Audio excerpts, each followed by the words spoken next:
Alright, what's up guys? Welcome back to the Daily Misfire, and today you're going to get a little bit of a shop tour and an update on the Nova. So let's get it.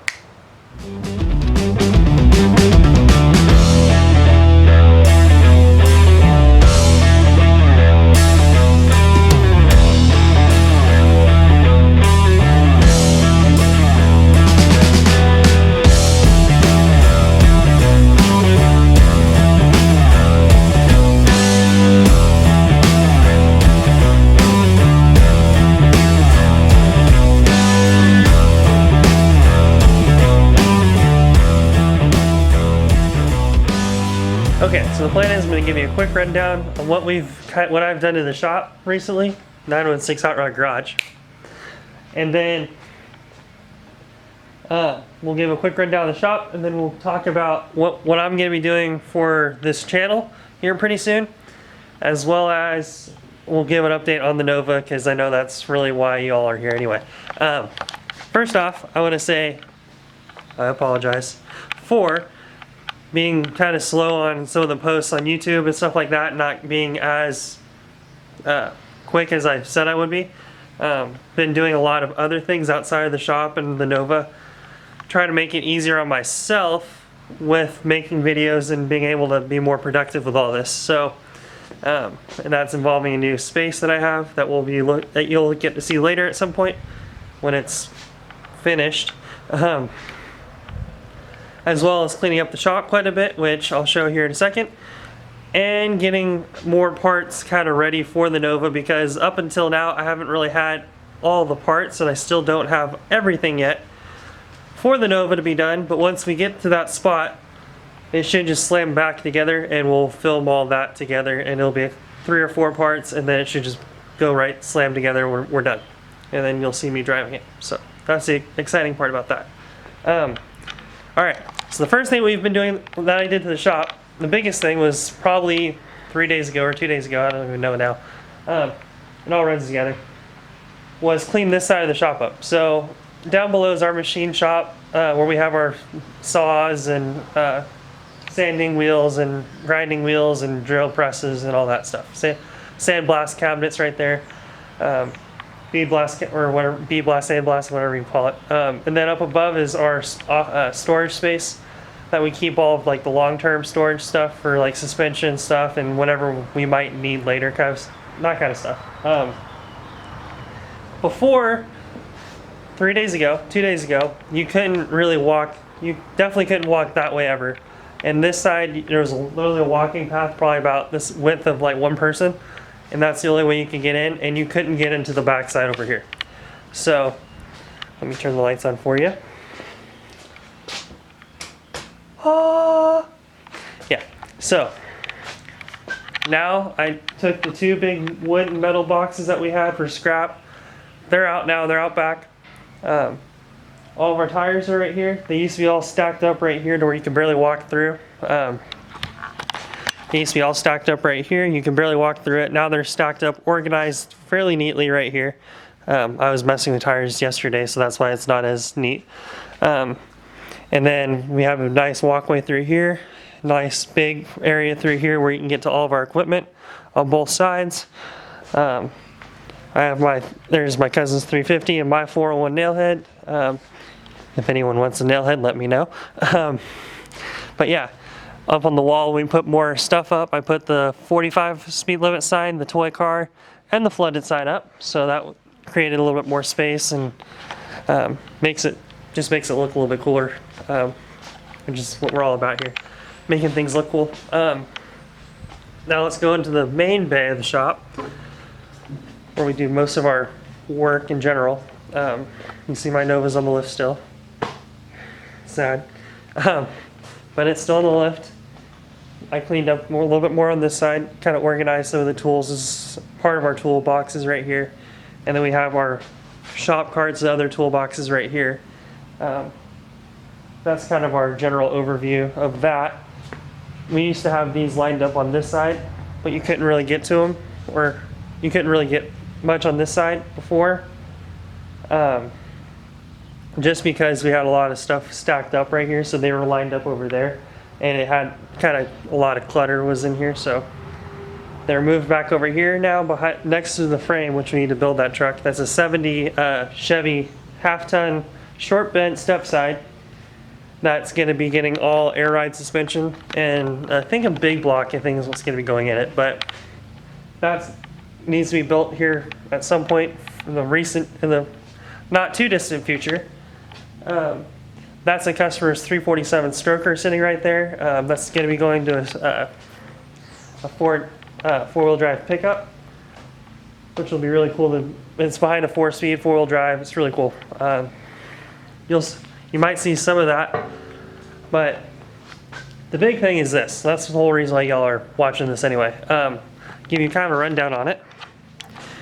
I think the last time you saw it, it didn't have the rear end in it, and it didn't have the engine in it, and there was kind of a direction what we were doing, but now there's a full direction of what we're doing, and kind of a faster rundown on it, more comprehensive.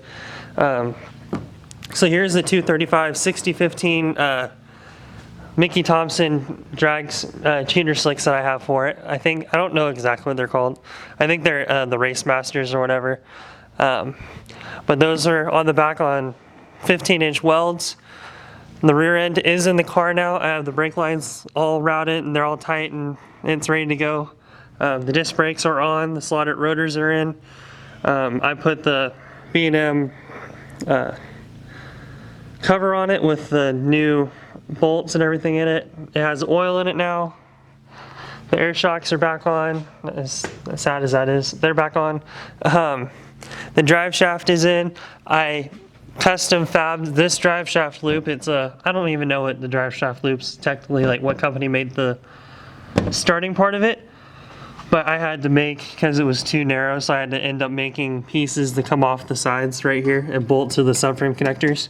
But so that's in and bolted in. That's really tight, and I think it should be good for what it's going to be doing in the car. I hope I never have to actually use it, but it's there if it needs to be. If it needs to be used, it's there. Outside of that, I think literally all we're waiting on is the heads back from the machine shop. Because here's the engine right here. We're waiting on the heads back to the machine shop, and then once they're here, the car can basically go back together and pretty much be drivable in, probably within a week, and it should be drivable. Here, I ended up buying a new oil pump for the car, which it's the front sump oil pump and stuff. So for people that don't know, the 67 Novas, the 62 to 67 Novas have a different oil pan because the steering's different on these. So you have to run this front sump pickup on them, which means you have a different oil pump, which means I had to spend $100 on an oil pump. Yeah, I had to spend $100. It was awesome. That was fun. On an oil pump, that way it's all new stuff going back in and try to be as correct and as safe as possible with this engine. Just trying to keep it together as long as possible for the RPM it's going to be turning, with the gears and all that stuff. Besides that, with the car, I think the next thing, the other big thing that we're going to be doing now that I wasn't originally going to be doing is replacing the dash pad on the car, as well as installing, not this gauge cluster, but that right there. You can kind of see it. Yeah, that. Let me let you zoom in on it. So, please. Hang on. Okay, there you go. So that right there. And for people that don't know much about Novas and stuff, that's actually a very rare option for these cars. So only SS Novas from 66 and 67 have that exact clock. There's no other clock that actually fits these cars for these dashes. So that's a specific thing for these cars, and I was actually able to find one on Craigslist of all places up in Oregon.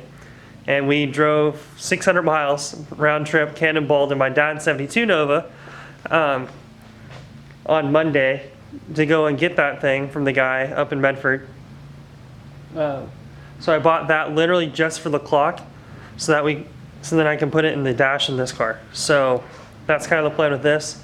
The dash on the Nova, the dash pad itself is cracked really bad in the middle. So that's why I bought the new dash pad today. So I bought that new dash pad. It's black. I'm going to paint it blue to match the rest of the interior. So that's going to be a lot better in the car. Make the dash at least look a little better. And I have the rally clock in it now, which I've been wanting one of those for like the last 5 years at least. I've seen a couple of pictures of the SS cars and I saw that and I was like, I need one. And there's some other reasons for it and everything, and I was like, yeah, I need this. I need that in my life. So I have it, and we'll be putting that in the car here probably this week, hopefully. Then once we have that in the car, then it's literally just waiting on engine parts and some button-up stuff like wiring in my shifter, the neutral safety switch and the reverse lockout, I think, or just a neutral safety switch and the reverse lights. That's what it is.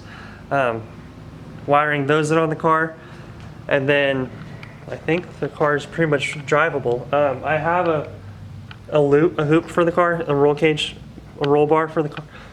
Excuse me. I have a roll bar for the car. But I don't know if I'm putting it in yet because I really dig the hardtop look on this, and putting a hoop in it just kind of seems wrong. So we're gonna wait till the first time the car busts off like at $12.95. Then I'll be like, okay, I should probably change it now. I should probably put that in because currently it's still a bench seat lap belt car. Real safe. I have a helmet. Idiot. But besides, so then if it runs like $12.95 or like 110, then I'll be like, okay, I want a hoop. I want to be safe. So that's kind of the goal for this right now, is just to get it running and driving once the heads get back, and put the gauge cluster in with the dash pad. It's kind of the next big things for the car. I have new Cooper Cobra 245 6015s for the rear end, for the rear of the car, because the 14s that I bought originally, I think like 2 months ago, don't fit. Because the 11-inch rotors that are on the back of the car are too big for 14-inch wheels, because the calipers hit pretty much everything on the wheel. And there's like no way you can possibly get it narrow enough and shave the caliper to where it would fit. There's just no way. 15s fit perfectly, so I bought 245 60 15s for the back of the car. After seeing these on the car, they should fit fine. So that's kind of the plan. It should be running in the next, probably, I would say next 2 weeks it should be running and driving, and then I have to brake in the rear end before I can be an idiot, because it's new gears and I have to drive like 20 miles, then stop for a few hours, let it cool off, drive 20 miles, stop for a few hours to cool it off for like 200 miles, 150 miles or whatever.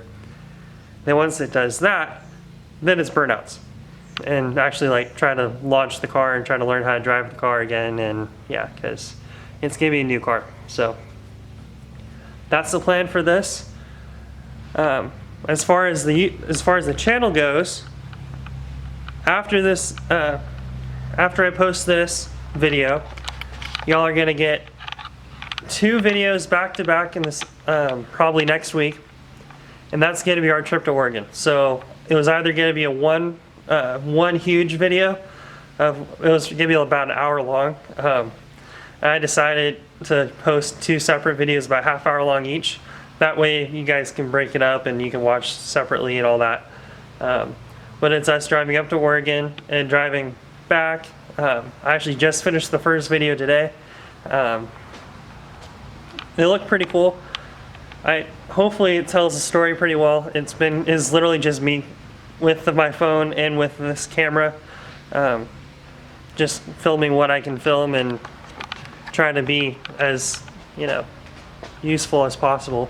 Yeah, we stopped a few times to take pictures, get gas, just us talking in the car, and some of the more background on the dash, gauge cluster, and just some of the stuff we did before we went to Oregon. So that's kind of what's going on. That's what's going on with the Oregon videos. They're gonna be up probably next week or next few weeks, between those two. I think I'll post them both next week. That way they're just out. And then after that, it'll be nothing but this Nova and getting it running, as well as a few tech tip videos again. Need to start those back up and kind of give you a better rundown and everything with those. And I think it should be good. So I'm gonna try to hold myself accountable to all this, because it's gonna be a lot, but it should be really cool if I can. It should be really cool though. So till keep posting on Instagram, Facebook, our website 916hotrockgarage.com. And yeah, just keep on keeping on, guys. Later.